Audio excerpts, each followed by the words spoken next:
Greetings, my name is Harun Esese and I'm a fourth-year law student at Mount Kenya University School of Law. Now, as part of our training as students, we are taught to respect our seniors, and first on that list are our lecturers. So today I was privileged to sit down with three of them and we had a very interactive discussion about what they think about life in law and life outside law school. We hope you will enjoy this clip. Welcome. My name is Asha Mekinyango. My name is Judy Nguruwala. My name is Miss Wanjiro Kiniti. I hold a degree, a first degree in law, my LLB, which I achieved at the Catholic University of Eastern Africa. I also hold a master's degree from the University of Nairobi.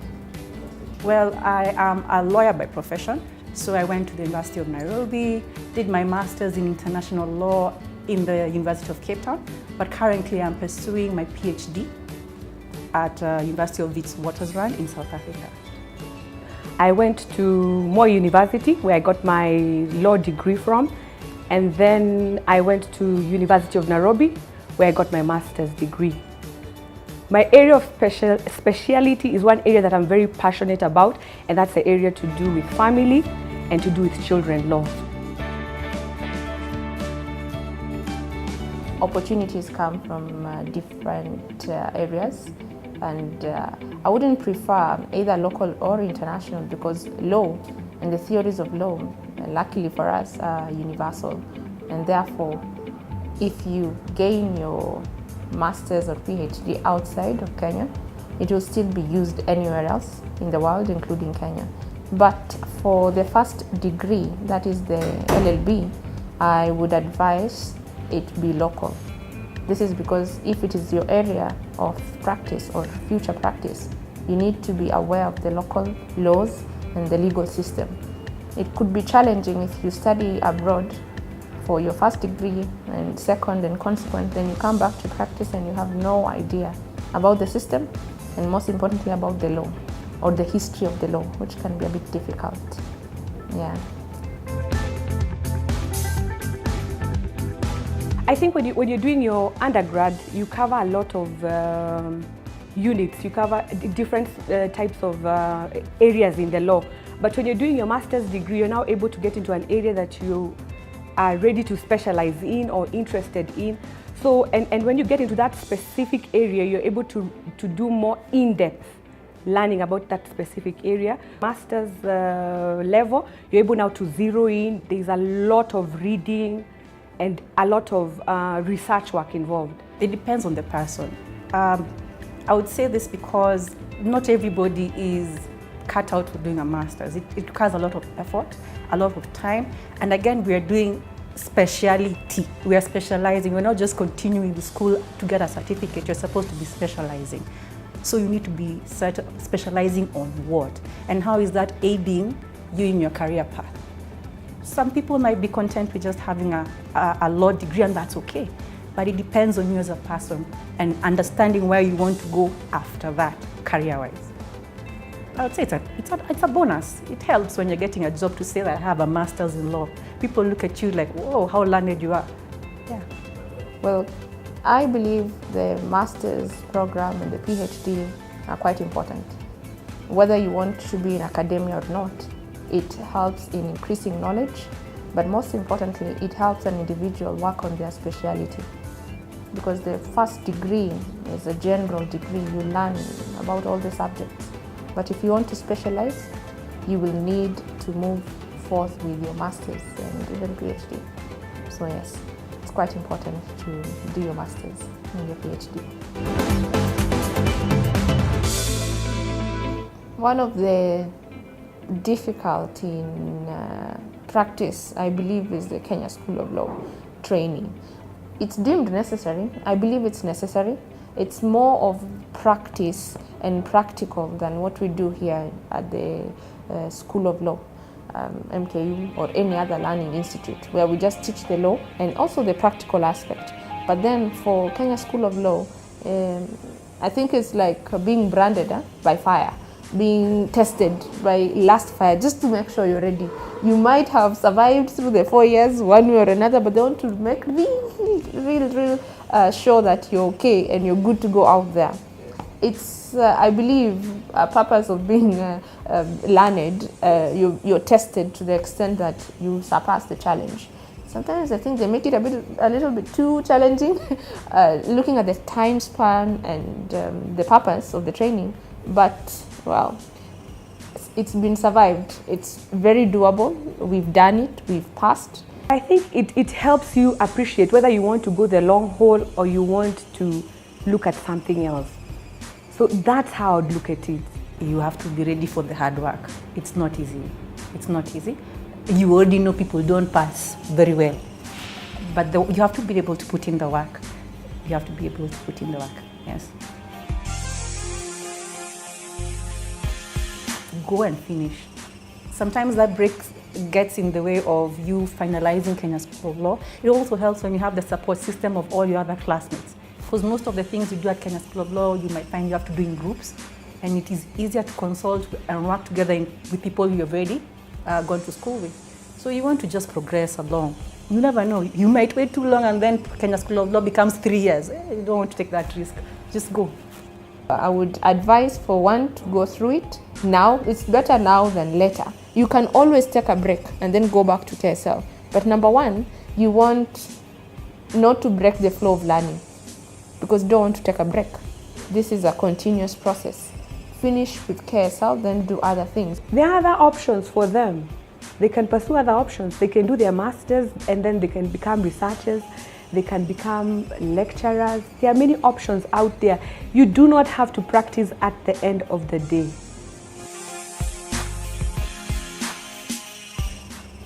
At our wedding. Yes, at a wedding. Yes, I was fresh off the boat from Cape Town. I was now looking for a job. I'm like, here I am, I need to work. So some of my friends from school, we went for a wedding and I mentioned people, I'm looking. And someone told me, hey, there's this position I am not applying for, you could apply for. And I did. I went for the interview and God blessed me with a job. Yes. Oh my. Back then, because I am from way back then, it wasn't as easy as people think it was. I remember I tarmacked for a while. I really looked for a job. I looked for a job, you know, the way people talk about looking. I literally walked from law firm to law firm. Then I remember there was an advertisement that was put in a newspaper. I was so desperate. I prayed. I believe in prayers a lot. So I really prayed. And I remember seeing an advert that was put in a newspaper for a law firm that was looking for an associate lawyer. So I applied for the job. I got called by the boss himself and he called me for the interview, and I'll never forget, I think the deal breaker for him was whether I spoke Kikuyu or not, because majority of his clients came from that particular region, and thank God I can speak and read very well Kikuyu. So I think that's always not a very good point, but that's what he was looking for. So I got the job that way after a lot of tarmacking. My first job was in a law firm as a researcher. I managed to get this job from an interaction with a lecturer. In my 4th year, I got summoned by a lecturer, and he told me he liked my research report. It was well written and the referencing was quite good. So he decided to offer me a position if I had passed the interview. So he invited me for an interview and he allowed me to work a few days during my 4th year when I was free. I'd head over to the law firm and do some work, and that gave me my first job experience. I love my students. I love that I'm able to interact with them, not just in class and impact their minds, but I love that I can, outside class, that I can talk to them and that I have an opportunity to change them personally, not just from a lecturer-student relationship where I come and impart the knowledge, but that some can come and talk to me and I can change their thinking, I can influence them. I love that. So I think that's the best part about the job. I enjoy quite a few things, and the few things include the interaction. My first enjoyment of this job is the fact that I get to make an impact on lives. I meet students, we interact from their first day of learning and see them through their learning and up to the point they graduate. So I like that interaction. I also get to meet quite interesting people. Students have different personalities, and engaging with them intellectually is quite interesting. So I enjoy that part about my work. Seriously? The fact that the fact that I get to interact with young minds, the fact that I get to influence to one thing of that day of yours, that day, that you will remember that we were together that day. I always ask at the end of every class, I hope you will remember one thing out of this class without having to have read for it. The fact that I see people succeeding, or someone tells me that I've done this for me, I find great pride in that. The fact that I had something to do with molding you as a person.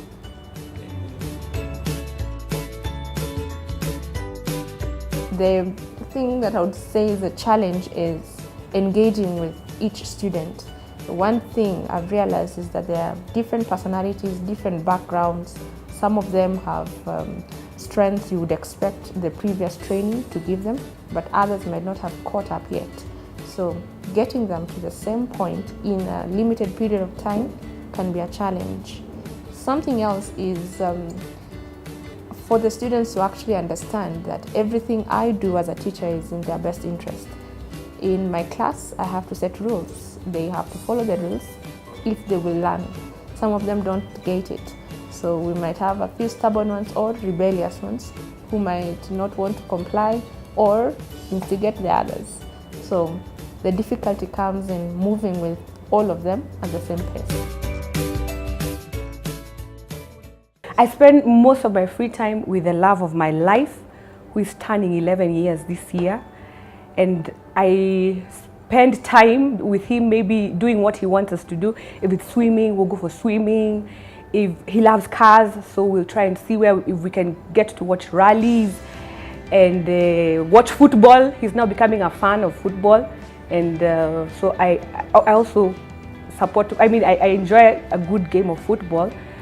But we have wars with him because he's a Man U supporter and I am an Arsenal diehard. So you can see we have problems in the house when it comes to that. Other than that, I enjoy good reads. So I'll try and I really try and ensure that every month I read a good book, and mostly by African authors. So I try and read. I spend a lot of my free time with family. It's my go-to place to recharge. So I spend time with family, and of late I have developed interest in sports because, well, it's my area. I cannot be unfit. I was dealing with fit people, so I took up sports. I work out, and I also read on fitness and nutrition, so that as I engage with sports people and we tell them about doping, about nutrition, they can trust me by looking at me and thinking, all right, she looks like she knows what she's talking about. So yes, I work out. I like cooking a lot, not for myself, thankfully. I'll be very fat if I just loved eating and cooking. But I like cooking for other people. And now after the workouts, so yes. The rest of the time is spent on reading for cases, reading for class.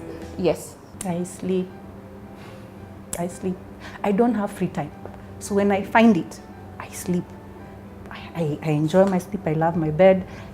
It is not a secret. I love it. So when I'm free, I spend time sleeping. And if I cannot, then I will spend it with family. Yes. Family being everybody around me. Yes. Looking back, I wish someone had told me to go out and seek a job earlier than I did. Yes, I did get my job in my 4th year, but I wish I had sought an opportunity to work professionally earlier, because experience is quite important. The only way you can learn is not just sitting in class, but doing or watching people do the thing that you're learning. That life is not all about fun. Now, when I left school, I thought that was the end of being serious, and I thought the world had given me an opportunity to make up for all those years that I was in school reading. I wish I knew that there is a balance to life, and I need to be a little bit balanced in terms of not too much fun, and fun being catching up on all the parties, going out every weekend, and I wish someone had talked to me that there was more to life and that there were opportunities. I would have pursued my master's immediately, but it took me 10 years to go back to class. So I wish someone had told me that before. Find a way to balance life. Education is not everything. Have a life. Have a life. You never know how long you have in this world. So just find a way to balance it. Many people do not know that I'm an extrovert. But that characteristic comes out depending on my audience or company. That I love Nigerian movies. And that I'm a big fan of Patience, Mama G. On a very serious note, that I actually sit down to watch them. And that I am not as young as I look. Oh yeah, I have actually had a conversation with the UN Secretary General Ban Ki-moon over Google Hangout. I was one of 7 young people in the entire world who were interviewing him over Google Hangout. So I was very honored. It was very random, but it was such an honor. Yeah. Hit the road running. Hit the road running. The world does not owe you anything. If you want people to remember you, you must work for it. And remember, you must be an influence for your generation. I know people are told that and they think like it's a joke, but what mark do you want to leave for your generation? So hit the road running, give it your very best. Have fun. Have fun in what you have, what you're doing. Love what you're doing. If you're not loving your life, if you're not loving what you're doing, stop doing it. Go look for what you love. Life is too short for you to do boring things that you're attached to. Yes. Something I call AMA, A-M-A, right? You have ability. Do you have motivation? What's your motivation? And what's your attitude? So AMA is ability, motivation, and attitude. You have the ability because your grades put you in this particular class. You've survived the 4 years. Motivation, clearly you've been well motivated because semester after semester you come back, you learn, you sit for the exam and you go on to the next. Not everyone who joined has finished or is finishing. Question is, what have they done? Either things have happened, we've lost lives, very unfortunate. Others, financial difficulties, but they're still in the fight. Others have just lost interest because they came to study for someone else. They've just disappeared. We find parents coming here crying. Their children have been getting money, but they don't come to school. Why? Motivation. Lack of or being motivated with the wrong reasons. So if you have the right motivation, you will survive. And lastly, attitude. How do you view life? Are you bitter that you don't have everything and others have what you don't have, or you're happy that you have what you have? Be happy with what you have and work with what you have. You will never get everything you want, but you have everything you need.